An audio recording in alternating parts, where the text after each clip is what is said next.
बिस्मिल्लाहिर्रहमानिर्रहीम। अस्सलाम वालेकुम। कैसे हैं आप सब। आज मैं बनाने लगी हूँ रमज़ान शरीफ की इफ्तारी के लिए बहुत ही ज़बरदस्त टेस्टी जो चिप्स बनाने लगी हूँ, बहुत ही अच्छे अंदाज से और अनोखे अंदाज से। और खाते जाएं तो यकीन करें कि आप कहेंगे कि वाकई ये चिप्स बहुत ज़्यादा टेस्टी है और खाने वाले के हाथ नहीं रुकेंगे, इतनी मज़ेदार है। तो आइए हम बिस्मिल्लाह करते हैं। तो बिस्मिल्लाहिर्रहमानिर्रहीम। सबसे पहले मैंने आलूओं की कटिंग कर लेनी है। उनको पहले मैंने छील लिया था, फिर अच्छी तरह उसको वॉश किया है और वॉश करने के बाद सेम इसी स्टाइल में उसकी मैंने कटिंग करनी है। जिस तरह से मैं कटिंग कर रही हूँ ना, इसी तरीके से जैसे फिंगर की कटिंग होती है इस तरह से करनी है फिंगर कटिंग। तो जनाब बिल्कुल बारीक स्लाइसिस में आपने इस तरीके से आपने इसको कट करना है। तो ये देखें, इसी तरीके से सारी जो चिप्स है वो मैं रेडी कर रही हूँ। तो सारी चिप्स को मैंने अच्छी तरह से रेडी करके तो पानी के अंदर भिगो के रख दिया था। तो इसके अंदर ये था कि आलू जो है हमारे काले नहीं पड़ेंगे, इसलिए पानी इसके अंदर डालना था। अब मैंने क्या करना है, पानी को सारे को रिमूव कर दिया है और एक मैंने ले लिया है रोटियों वाला रुमाल ले लिया है और उसके ऊपर इस तरह से चिप्स रख के उसका जो पानी है उसके मॉइस्चराइज़र को अच्छी तरह से ख़त्म करना है, यानी उसकी नमी को ख़त्म करना है और इस तरह से उसको अच्छी तरह से जो है साफ़ करना है।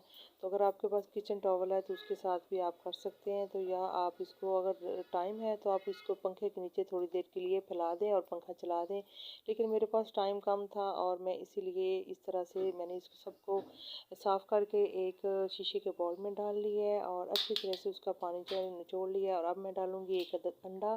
तो इसके साथ बहुत ज़्यादा टेस्टी बनती है, यकीन मानने कि दिल करता है कि खाते जाएं, इतनी मज़े की चीज़ है कि इसका बिल्कुल टेस्ट बदल जाता है। और 2 चम्मच हैं भर के कॉर्नफ्लोर, काली मिर्च पाउडर, रेड मिर्च पाउडर, धन और ज़ीरा पाउडर और थोड़ा सा नमक हस्बे ज़ायका। अच्छा, अगर आपके पास कॉर्नफ्लोर नहीं है तो आप इसकी जगह 2 चम्मच मैदा भी ऐड कर सकते हैं। अगर मैदा घर में नहीं है तो आप 2 चम्मच बेसन के भी डाल सकते हैं, लेकिन कॉर्नफ्लोर से इसका जो है ना टेस्ट अच्छा आता है। और साथ ही मैंने ऑरिगेनो डाला है थोड़ा सा। तो अगर ऑरिगेनो नहीं है तो थोड़ी सी अजवाइन डाल दें आप। तो बस इसको हाथ से आपने अच्छी तरह से मिक्स करना है ताकि जितने मसाले जो अंडा सारा है वो इसको अच्छी तरह से चिपक जाए इसके साथ, यानी सारे आलूओं को साथ अच्छी तरह से एक एक पीस के साथ जो है चिपक जाए। तो जनाब ये देखें, सारे पीसीस को अच्छी तरह से जो है अंडा भी लग गया है और जो मैंने मसाले डाले थे वो भी। तो इधर मैंने पैन में ऑयल गर्म होने के लिए रख दिया है और ऑयल हमारा गर्म हो गया है। तो जनाब अब हम इस गर्मा गर्म ऑयल के अंदर डालेंगे चिप्स। तो इस वीडियो को अंत तक देखिएगा। अगर आपको अच्छी लगे तो ज़रूर उसको लाइक और शेयर किया करें और अच्छे से कमेंट्स भी दे दिया करें और सब्सक्राइब भी कर दिया करें।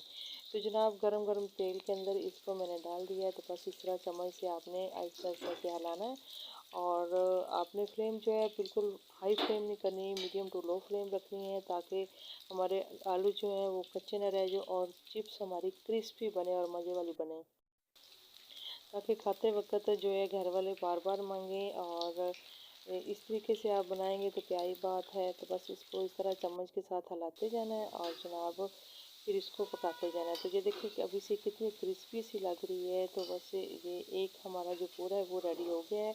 इसको अब हम निकाल लेते हैं। इसी तरीके से किसी स्पैचुला से जो जालीदार हो उससे आपने निकालना है ताकि उसका जो ऑयल है वो अच्छी तरह से रिमूव हो जाए और उसको अब डालेंगे प्लेट के अंदर। तो इसी तरह मैं दूसरा पूर भी निकाल लूँगी। तो जनाब चिप्स हमारी बन कर के रेडी हो गई है। तो बहुत ही ज़बरदस्त टेस्टी। तो जनाब आप ज़रूर बनाइएगा और बनाकर फिर मुझे अच्छा सा कमेंट ज़रूर दें। तो इसी के साथ मुझे इजाज़त दें। अपना बहुत सारा ख्याल रखिएगा। अल्लाह हाफिज़, बाय बाय।